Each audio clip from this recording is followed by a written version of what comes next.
दोस्तों, क्योंकि सास भी कभी बहू थी दो में अब आने वाला है एक साथ कई महा ट्विस्ट जो सिर्फ शांतिनिकेतन ही नहीं बल्कि तुलसी की पूरी दुनिया हिलाकर रख देगा। कहानी में एंट्री हो चुकी है रियो और नियति की, लेकिन इनके मन में छुपा है एक ऐसा राज और एक ऐसा बदला जिससे पूरा घर हिलने वाला है। शुरुआत होती है जब नियति तुलसी से एक ऐसा सवाल पूछती है जिसका जवाब सिर्फ एक वादा नहीं बल्कि भविष्य की कहानी बदल सकता है।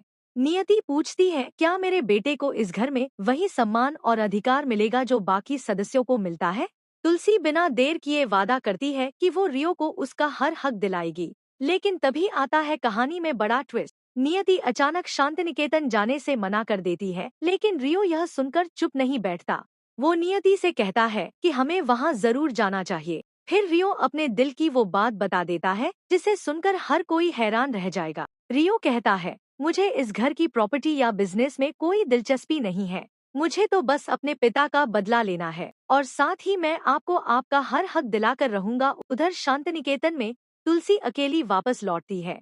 उसे अकेला देखकर नंदिनी ताना मारते हुए कहती है कि उन लोगों ने आने से मना कर दिया ना, शायद यही ठाकुर जी की मर्जी थी।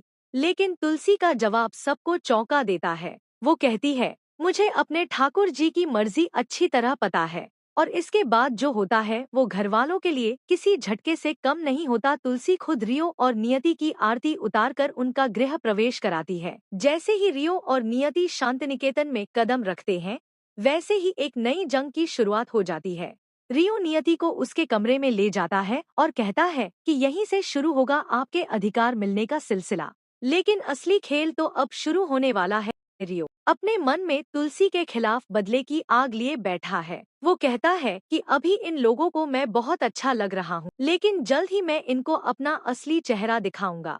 यानी कि आने वाले एपिसोड्स में तुलसी और रियो के बीच एक खतरनाक टकराव देखने को मिल सकता है। वहीं नंदिनी इस फैसले से इतनी नाराज होती है कि वो गुस्से में वहाँ से चली जाती है। सिर्फ नंदिनी ही नहीं, गौतम भी तुलसी से सवाल करता है कि आप इन्हें घर में क्यों लेकर आईं? लेकिन तुलसी सबको शांत करते हुए कहती है कि रियो इस घर का चिराग और मेरा पोता है, उसे उसका हर अधिकार मिलेगा। वो अंश का बेटा है, लेकिन उसकी परवरिश करण ने की है और वो अंश जैसा बिल्कुल नहीं है। लेकिन दोस्तों, सबसे खतरनाक ट्विस्ट अभी बाकी है।